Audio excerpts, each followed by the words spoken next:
Soy la capitana Elena Navarro. Tengo 30 años, he servido 12 años en el ejército español, y hoy se suponía que era el momento. Todo significaba algo. Estaba de pie con mi uniforme de gala en la parte delantera de la sala, a punto de recibir la medalla al valor.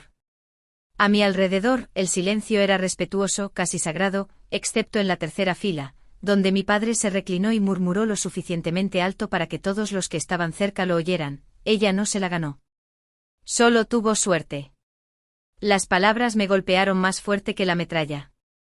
No porque no hubiera oído cosas peores de él antes, sino por el lugar donde estábamos y lo que se suponía que significaba este momento. Había sobrevivido a una emboscada en la provincia de Ghazni que mató a 3 de mis compañeros, saqué a 2 hombres de un vehículo en llamas y volví a casa con cicatrices que nadie podía ver bajo un uniforme. No esperaba aplausos de él, pero pensé que tal vez esta vez al menos se quedaría callado. Sus ojos estaban inexpresivos y sin interés. Mi hermano menor, Ricardo, se sentó a su lado con esa media sonrisa perezosa que ponía cada vez que estaba a punto de burlarse de mí. Y mi madre, bueno, ella solo miraba al frente con las manos fuertemente entrelazadas en su regazo, como si intentara desaparecer. El peso de la sala cambió mientras caminaba hacia el escenario. Cada paso se sentía más lento que el anterior, como si me moviera a través de un lodo espeso. Podía sentir docenas de ojos sobre mí. Soldados, comandantes, invitados, todos ellos mirando, todos ellos fingiendo no haber oído lo que se acababa de decir.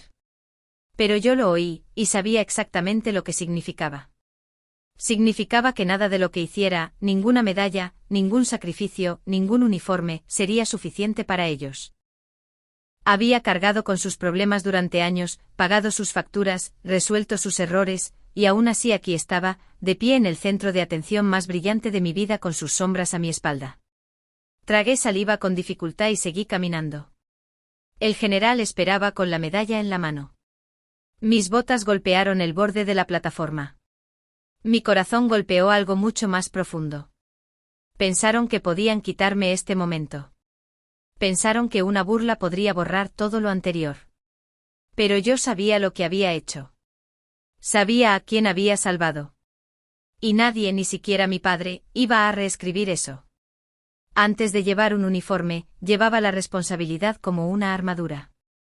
Yo era la que recogía los pedazos cuando papá desaparecía durante días en borracheras o cuando Ricardo estrellaba el coche de mamá durante uno de sus impulsivos paseos en coche.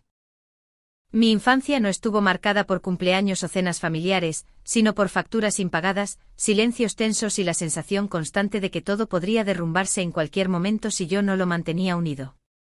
Papá había sido albañil cuando los trabajos eran estables, pero la mayoría de las veces, estaba sin trabajo o demasiado borracho para presentarse. Ladraba órdenes cuando estaba sobrio y farfullaba acusaciones cuando no lo estaba. Me enseñó a cambiar el aceite, a parchear el pladur y a no llorar nunca delante de los hombres. Pero cuando me alisté a los 18, lo llamó huir. Dijo que creía que era mejor que la familia que me había criado. Ricardo era el niño de oro a los ojos de papá. Incluso cuando apenas terminó la escuela y quemó todos los puentes por los que pasó, tenía encanto y excusas. Y eso parecía ser suficiente. Todavía puedo oírlo reír cuando le dije que me había alistado en el ejército, diciendo que solo estaba tratando de hacerse la heroína porque nadie me quería en casa. Mamá permaneció callada durante la mayor parte de esto. Trabajaba limpiando casas por toda la ciudad, llegaba a casa con las manos agrietadas y las piernas doloridas, y apenas hablaba a menos que fuera para preguntar qué iba a hacer para cenar. A veces pensaba que notaba cuánto peso estaba llevando, pero nunca decía nada. Creo que el silencio era su forma de sobrevivir. Cuando empecé a enviar dinero a casa desde el campamento de entrenamiento básico, el cambio fue inmediato. Las llamadas pasaron de ser raras a constantes. Papá necesitaba ayuda para pagar el alquiler. Ricardo tenía honorarios legales por un DUI. A mamá le habían vuelto a reducir las horas. Enviaba lo que podía, diciéndome a mí misma que era temporal, que esto era lo que hacían las familias. Pero cuanto más daba, más esperaban. Y cuanto más me necesitaban, más parecían resentirme por ello. Era una extraña especie de soledad ser esencial y, sin embargo, no deseada. Ser la primera a la que llamaban en crisis, pero la última a la que reconocerían con orgullo. Cada cheque que enviaba a casa se sentía como un pago, no por amor, sino por la ilusión de él. Me decía a mí misma que no querían decir las cosas que decían. Que las pullas de papá sobre mi uniforme eran solo orgullo de la vieja escuela. Que las bromas de Ricardo eran solo celos. Que la pasividad de mamá era agotamiento, no apatía. Lo excusaba todo porque era más fácil que admitir la verdad. La verdad era que no me entendían. Y lo que es peor, tampoco les importaba. Pero yo seguía llamando, seguía enviando dinero, seguía esperando que tal vez algún día volviera a casa y me vieran. ¿De verdad? Me vieran no solo como el banco o la solucionadora, sino como alguien que les importaba. Que tal vez solo una vez papá dijera que estaba orgulloso. Ricardo dijera gracias. Mamá me preguntara cómo estaba en lugar de que podía enviar. Ese día nunca llegó. Pero no dejé de esperar. Y esa esperanza silenciosa, desesperada, equivocada, se convirtió en lo más pesado que llevé a la guerra. Cuando pronunciaron mi nombre se me cortó la respiración. Había imaginado este momento 100 veces, de pie, escuchando los aplausos, viendo el orgullo en los ojos de aquellos a quienes quería. No había imaginado a mi padre reclinado en su asiento, murmurando algo lo suficientemente alto como para cortar la reverencia como un cuchillo. Ella no se la ganó. Solo tuvo suerte. Las palabras resonaron más fuerte que los aplausos. Vi cabezas girar. Algunos oficiales se movieron incómodos. Seguí caminando un paso a la vez, fingiendo que no lo había oído, pero lo había hecho, y a juzgar por la mirada severa del general, también todos los demás. Mis botas golpearon el borde de la plataforma. El general, alto y sereno con su uniforme condecorado, me dio un asentimiento firme. Sus manos sostenían el estuche de la medalla al valor, pero sus ojos no estaban en el metal. Estaban en mi padre. Hubo una pausa, más larga de lo que debería haber sido. Luego el general cerró el estuche y se alejó del micrófono. La sala se quedó en silencio. Metió la mano dentro de su chaqueta y sacó una carpeta de manila, del tipo que no pertenece a las ceremonias públicas. Sentí que el aire cambiaba. En lugar del discurso de elogio estándar, se aclaró la garganta y dijo que había habido novedades. Habló despacio, con cuidado, como si cada palabra que iba a decir llevara un peso que no había planeado soltar. No podía respirar. No porque estuviera nerviosa, sino porque algo en su voz me dijo que esto ya no se trataba de honor. La carpeta parecía demasiado delgada para contener mucho, pero su sola presencia parecía enfriar la sala. Me miró una vez, su expresión ilegible, luego se volvió para mirar a la audiencia. Dijo, lo que sucedió en Ghazni no fue un accidente. Dijo que nueva inteligencia sugería que la emboscada no fue solo un golpe de mala suerte. Dijo que alguien había filtrado información, movimientos de tropas, horarios de patrulla, códigos de radio. Se me revolvió el estómago. Pude sentir cómo la sangre se me iba de la cara incluso mientras la multitud se acercaba. Los susurros comenzaron a extenderse por las filas. La voz del general permaneció tranquila, pero pude escuchar el cambio en su tono. Lo que estaba a punto de decir lo cambiaría todo. Y de repente supe, antes incluso de que abriera esa carpeta, que esta ceremonia no iba a terminar con aplausos. No estaba segura si terminaría con un cierre o un colapso, pero lo sentía en mis huesos. Lo que sea que estuviera en ese archivo estaba a punto de dividir mi vida en dos. El general abrió la carpeta con deliberada calma. Habló con la precisión de un hombre que había ensayado cada palabra, no por drama, sino porque el peso de lo que llevaba no dejaba lugar a errores. Comenzó a enumerar pruebas, correos electrónicos cifrados, transferencias bancarias, mensajes interceptados vinculados a una filtración que condujo directamente a la emboscada en Ghazni. El momento era exacto. Las transferencias bancarias llegaron a las cuentas justo días antes de que nuestra ruta cambiara. Adjunto a cada pago había metadatos, líneas de asunto que reflejaban los cambios operativos de mi unidad, contenido de mensajes que incluía detalles de ubicación, frecuencias de radio e incluso horarios de descanso. Aún no se mencionaban nombres, pero mi corazón ya se aceleraba. Mi padre permaneció congelado, ya no complacido. Ricardo parecía pálido. Los ojos de mi madre se llenaron de algo entre confusión y pavor, como si estuviera escuchando partes de una historia que había elegido no entender. Luego el general dijo la frase que abrió el aire de par en par. La fuente de la filtración, dijo, era doméstica. Se originó en la familia inmediata del soldado. La mía. Jadeos se dispersaron por la sala como metralla. Sentí que mis rodillas flaqueaban ligeramente. Solo el entrenamiento me mantuvo en pie. Mi visión se estrechó y se centró alrededor del podio. Continuó leyendo registros de transacciones, registros telefónicos, correos electrónicos entre alguien que usaba la antigua dirección universitaria de mi hermano y un servidor imposible de rastrear que se hacía pasar por un contacto de investigación. Pagos depositados en una cuenta vinculada al nombre de mi padre. Un rastro tan limpio que hacía imposible mentir. El general no acusó, presentó. Y eso era de alguna manera peor. No había ira en su voz. Solo una claridad tranquila y profesional. El tipo de tono que usa la gente cuando habla de hechos que nadie quiere creer. No miré a mi familia. No pude. Todo lo que pude hacer fue quedarme allí y sentir el lento y preciso colapso del mundo que había construido a su alrededor. Un hecho frío a la vez. Me golpeó todo a la vez, como un rompecabezas que encaja demasiado rápido. El nuevo SUV estaba en nuestro garaje la última vez que los visité. El crucero a México del que se jactaron en Facebook. La repentina inscripción de Ricardo en un programa tecnológico privado, incluso después de haber abandonado 2 veces. Me había dicho a mí misma que solo tuvieron suerte, que tal vez mamá había trabajado más horas o papá se había sobrio lo suficiente como para conseguir un trabajo estable. Pero los números no mentían, y tampoco lo hacía el momento. Cada dólar que recibieron estaba relacionado con un detalle que yo había vivido en sangre y humo. La bomba en la carretera que volcó nuestro convoy. El fuego que se tragó vivo al cabo Díaz. Las balas que destrozaron la columna vertebral del sargento Ruiz. Pude ver el precio de cada una de esas muertes ahora expuesto en hojas de cálculo y recibos de transacciones. Y me hizo sentir asco. Quería gritar, no solo por lo que hicieron, sino porque los había amado de todos modos. Había enviado dinero a casa durante el despliegue, pensando que los estaba ayudando a sobrevivir, sin darme cuenta de que me estaban vendiendo pieza por pieza. Mi supervivencia nunca había sido su preocupación, solo mi acceso, solo mi autorización, solo cuánto sabía y cuánto podían obtener por ello. La ira no llegó en una ola. Goteó lenta y ardientemente hasta que no quedó nada más que eso.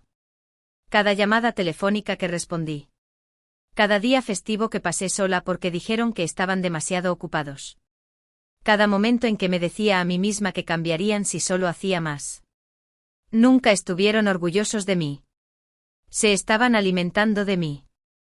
Esto no fue solo una traición. Fue una profanación. Había derramado sangre para protegerlos. Y ellos habían convertido esa sangre en dinero, en un mejor sofá, en un nuevo portátil, en comodidad construida a partir de los huesos de mis amigos. No lloré. No me moví. Solo me quedé allí, ahogándome en el conocimiento de que nunca volvería a ser la misma. El día después de la ceremonia, llegó el primer mensaje de voz. Era mi padre fingiendo que su voz no estaba ronca de gritar en una habitación llena de testigos. Dijo que no lo quiso decir de la forma en que sonó. Dijo que las emociones se habían desbordado. Dijo que estaba exagerando. Luego llegó el mensaje de texto de Ricardo.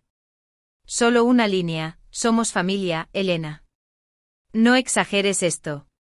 Lo miré fijamente durante mucho tiempo antes de borrarlo sin responder. Mamá envió una carta. Siempre prefería escribir cuando las cosas se ponían feas. Su letra era temblorosa, llena de frases como malentendidos, y todos cometemos errores, y no tires todo por la borda por esto. Doblé la carta y la deslicé en un cajón que nunca volví a abrir. Vinieron a mi apartamento una semana después, llamaron hasta que los vecinos se asomaron por sus persianas. No respondí. Me senté detrás de la puerta con el teléfono en la mano, con el estómago revuelto hasta que sus voces se desvanecieron por el pasillo. La voz de mi padre fue la última en irse, arrastrando una palabra como una amenaza y una súplica al mismo tiempo, desagradecida. Durante semanas siguieron intentándolo. Nuevos números, cuentas de redes sociales, regalos que nunca abrí, mensajes llenos de culpa y manipulación, disfrazados de disculpas. Nunca dijeron la palabra "lo siento" sin seguirla de un pero. Nunca preguntaron cómo estaba, solo cuándo dejaría de castigarlos. Pensé que alejarme se sentiría como una venganza. No fue así. Se sintió como una amputación, como cortar una extremidad para evitar que la infección se propagara. Cada recuerdo de los desayunos dominicales, los viajes por carretera e incluso los pocos cumpleaños a los que asistieron, ahora sentía que pertenecían a otra persona. Una versión de mí que seguía esperando que la próxima vez fuera diferente. Extrañaba esa versión de mí. Era ingenua, pero aún creía en el amor sin condiciones. Lo que hicieron no fue un error. Fue una elección. Una y otra vez eligieron la comodidad sobre la lealtad, el dinero sobre mi vida, el silencio sobre la verdad. Y ahora yo estaba tomando una decisión propia. Bloqueé todos los números. Cambié mis cerraduras. Dejé de explicarme. No significaba que dejara de importarme. Significaba que finalmente me importaba más a mí misma que preservar su ilusión de familia. Esa era la única forma en que iba a sobrevivir. No fue la ira lo que los mantuvo fuera. Fue la claridad, un conocimiento tranquilo y doloroso de que algunas cosas no se pueden arreglar y que a veces la curación se parece mucho a dejar ir. No la había visto en casi 10 años cuando apareció en mi porche. Sofía, la hija de Ricardo, de 17 o 18 años. Al principio no la reconocí. No hasta que levantó la vista y vi las pecas de su madre y la barbilla afilada de mi hermano. Sostenía una carpeta gruesa con documentos impresos y notas y una letra desordenada. Sus manos temblaban. Abrí la puerta pero no me aparté. Viejos instintos, autopreservación disfrazados de modales. Dijo que tenía preguntas. Dijo que nadie en la familia hablaba de la ceremonia o de lo que pasó después, pero que había encontrado suficiente para saber que algo no estaba bien. Quería cerrar la puerta. Quería decirle que esta casa no guardaba respuestas, solo silencio. Pero me miró a los ojos y dijo que había encontrado transferencias. Dinero que Ricardo no podía explicar. Unas vacaciones reservadas la misma semana en que mi escuadrón fue atacado. Sentí mi pulso en los oídos. Le pregunté qué quería de mí. Dijo que la verdad. Sin disculpas, sin edulcorar, solo la historia real. La observé la cara, esperando que se mostrara la manipulación, esperando algún truco, algún ángulo, pero no apareció. Sofía no era su padre. Su voz se quebró cuando dijo que tenía derecho a saber si su familia traicionó a alguien que confiaba en ellos. Que si lo hicieron, ella necesitaba hacer las paces con ello por sí misma. Incluso si eso significaba marcharse también. No tuve una respuesta para eso. Pero sabía lo que se sentía al ser la que buscaba, esperando que la verdad doliera menos que el silencio. Así que me hice a un lado, la dejé entrar. Hice café sin preguntarle si quería. Me siguió a la cocina, callada, insegura. Cuando nos sentamos, abrí mi propia carpeta. Mi versión de la historia, documentos, informes, correos electrónicos. El general me había dejado quedármelos.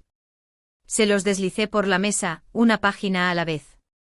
Ella leyó. Sus manos temblaron, pero no lloró. Cuando levantó la vista, no había negación en sus ojos, solo dolor. Un dolor que yo conocía demasiado bien. Y en ese momento algo cambió. No perdón, no curación, solo un comienzo, una comprensión compartida de que la verdad puede que no lo arregle todo. Pero era el único lugar donde cualquiera de las dos podía empezar. Estos días llevo un tipo diferente de uniforme. Entreno a reclutas que recién comienzan, todavía con los ojos muy abiertos, todavía confiando.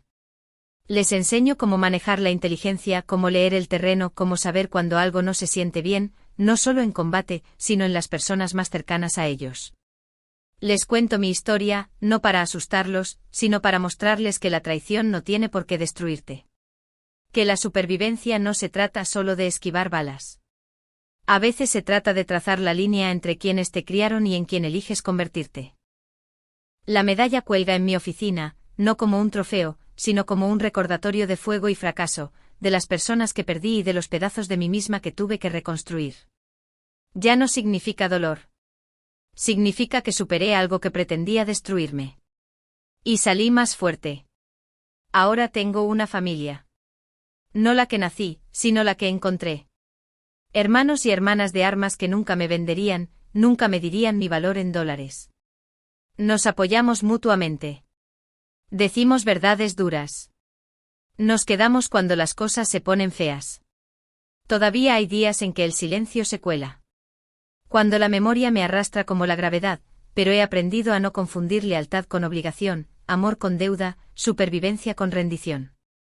Lo más valiente que hice no fue sacar a soldados heridos del fuego. Fue enfrentarme a las personas que se suponía que me amaban y decir basta. Fue elegirme a mí misma cuando nadie más lo haría. Y ahora, cada vez que miro esa medalla, no veo lo que perdí. Veo en quién me convertí. Y no lo cambiaría por nada.